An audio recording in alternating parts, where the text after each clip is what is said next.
I'm strong enough to keep going. This does not define me. And I keep saying it over and over again. I am a survivor. I will survive this. I am a survivor.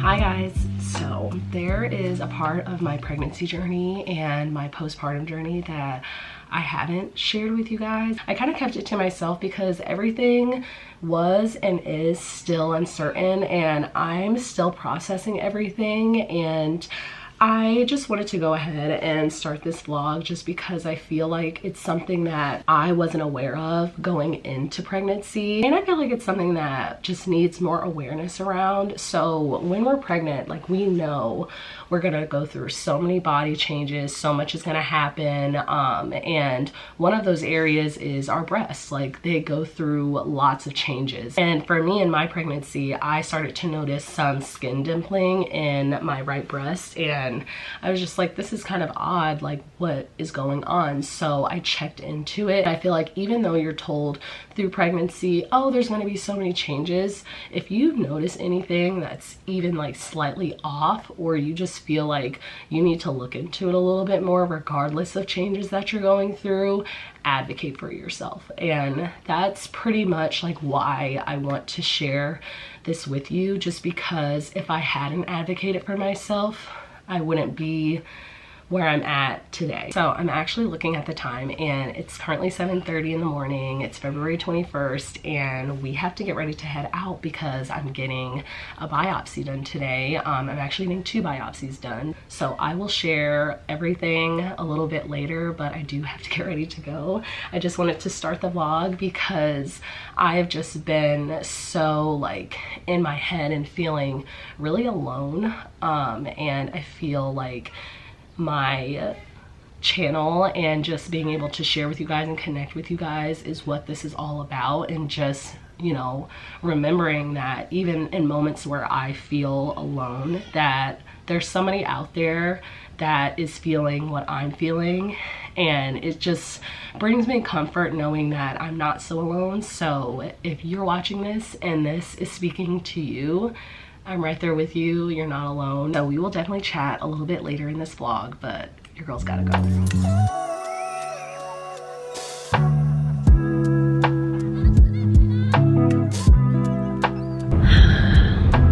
Just don't want to go through it again. What? Just a lot. This thing.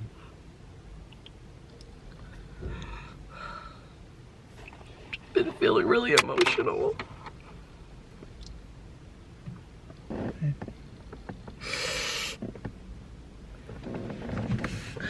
Can you pray, babe? Another day. Continue to guide us, encourage us, continue to uplift us. Let us pray for a good day, and we put everything in your hands. Let's pray in the name of Jesus Christ. Amen. Amen.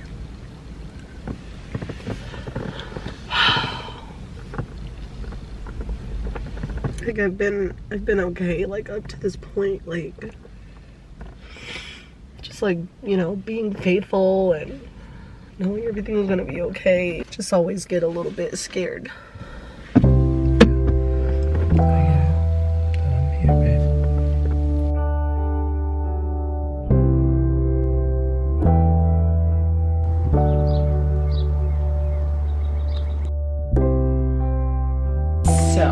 It is about 4 days post biopsies, and I thought I was gonna be able to like update you guys on how the biopsies went like day of, but it was honestly so much more like mentally, emotionally, and physically taxing than I thought it was gonna be. But I definitely want to catch you guys up on the backstory and how I even got to this point. So when I was pregnant, around like, I want to say maybe January, February timeframe, I noticed some skin dimpling in my right breast, and I was like, that's odd. And it was also like kind of painful, and I was like, okay, something's not right. So I talked to my doctor about it, and she sent me to a breast specialist, and he was like, you know, let's look into it, and sent me off to get ultrasounds done, and it came back as like a mass. So he was like, let's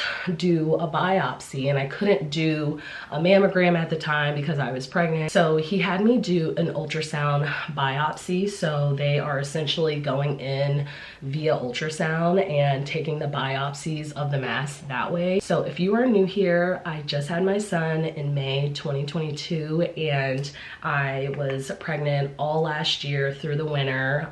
So everything that I'm talking about right now occurred in February of 2022, like March time frame, around then, just so that you guys are like completely up to date and you're not like, what's going on? But anyway, I get the biopsies done, and that time was like scary because not only am I expecting, I'm like nervous to see like what are these masses that they are finding, why, you know, is my skin dimpling, like what's going on? And it came back as benign, thank God, and it ended up being ruled as lactating adenoma, which is normal in like women who are at the end, towards the end of their pregnancy, and just like with developing those like little benign tumors. So I was like, okay, thank God. So fast forward to July, I stopped breastfeeding. I made the decision to stop, but my arm was hurting,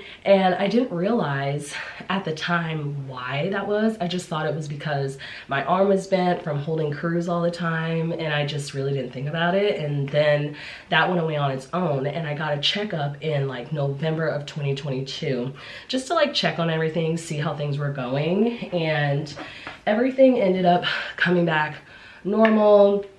The issue regressed and everything was fine. Now fast forward to about January, so January 2023, I start noticing, you know, a mass, like a thickening on my right breast, and I was just like, is this the same thing? And it was also like irritating me, and it was hurting, and it was like hurting pretty bad, you guys. So I was like, let me go back to my doctor. I went to my same breast specialist, and he is like a phenomenal doctor. Like he is one of the best in the area.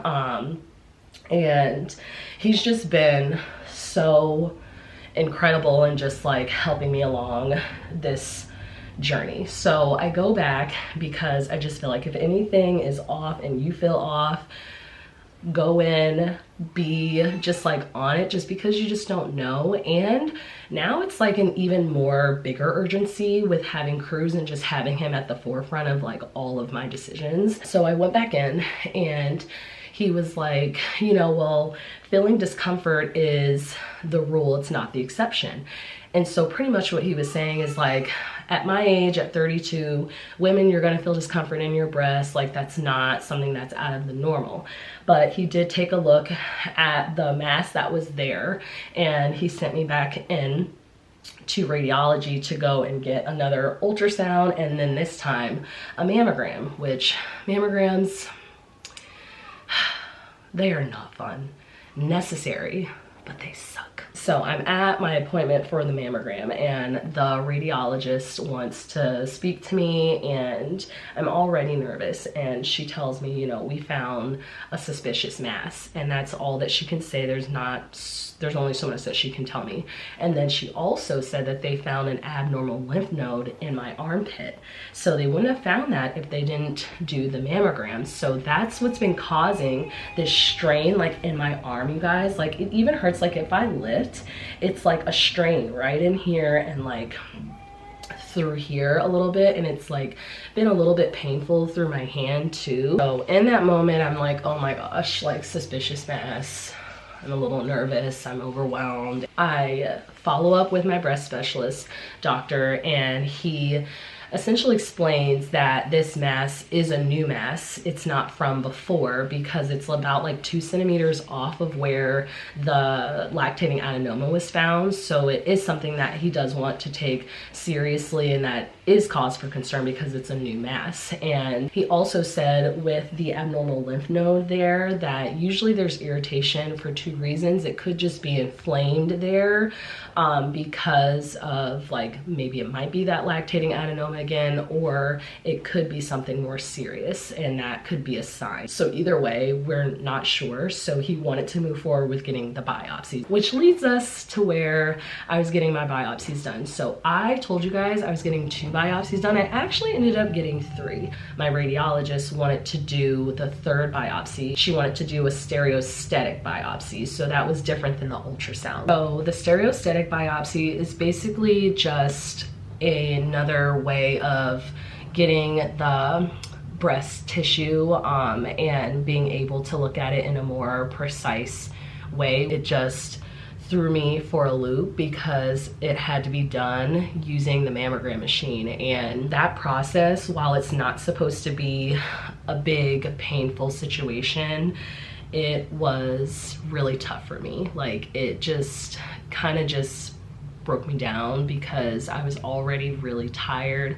I had already went through the 2 biopsies that I told you guys about that I was getting, which was done via ultrasound again, and then I had to go to this mammogram machine again and get this stereostatic biopsy. And what really just like kind of broke me was that they had numbed the area, but they hadn't numbed it all the way. So when they did the click, I felt it at first, and it just, everything just kind of radiated through me, and I just got put back in this mindset of like, I really have to go through this, and I really don't understand why. Like, why do I have to be the one that's going through this? And I know that if you're watching this and you are experiencing something very similar, it's okay to ask that question. It's okay. And I think in asking that question, I had to kind of think through it and tell myself, you know, what am I learning from this situation? How am I growing in this situation? How am I growing in this very moment? And what is God placing in front of me and wanting to put in front of me to show that I can get over this mountain? I feel like you don't know how strong you are until you have no other choice but to be strong. So I just had to go get this book because I was reading throughout this week. This is the Calm Your Anxious Mind devotional. Michael got this for me for Christmas, and one of the devotionals was February 23rd, and I feel like it's just so timely. And I wanted to read you guys this one part because it really helped put things into perspective for me, because I do have a sense of fear. I do have a sense of, you know, what is going to happen. And I think a part of that is remembering, you know, God tells us not to fear, and he tells us to trust in him. And I feel like I'm walking in faith. I am believing that everything that is happening to me is a part of something bigger than me, and I have to remember that everything is going to happen just as it needs to happen. And I think within that, I just get so caught up in thinking about my baby and thinking about my husband, my family, and, you know, I just, you just have these thoughts like, I want to be here to see Cruz grow up. I want to be here. I do not want to miss any part of his life. Like, and that's just something that like really just like, whew, it hits. But let me read this to you guys because I feel like I needed this, and I know, girl, just wait. It was talking about like being in a wild storm, and you know, all of Jesus's disciples were worried when the boat was in a storm and the water was increasing and they were losing their minds.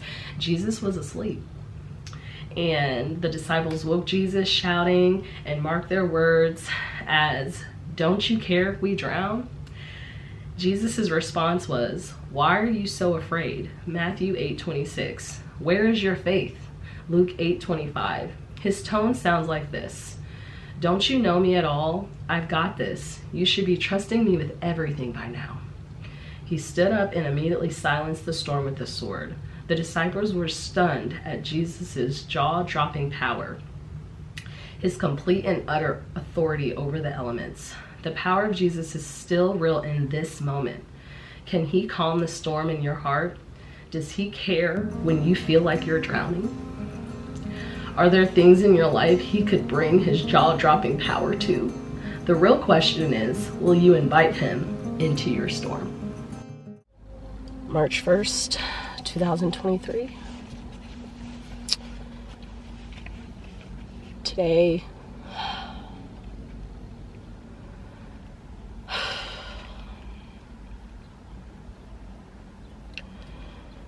I was diagnosed with breast cancer.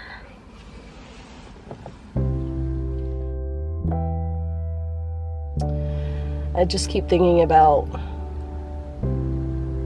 anyone who is watching this. If you are going through what I'm going through, or if you've been through what I'm going through, if you have ever been impacted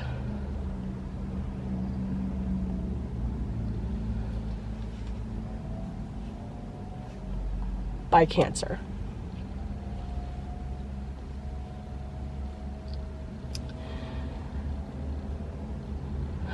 this one's for you.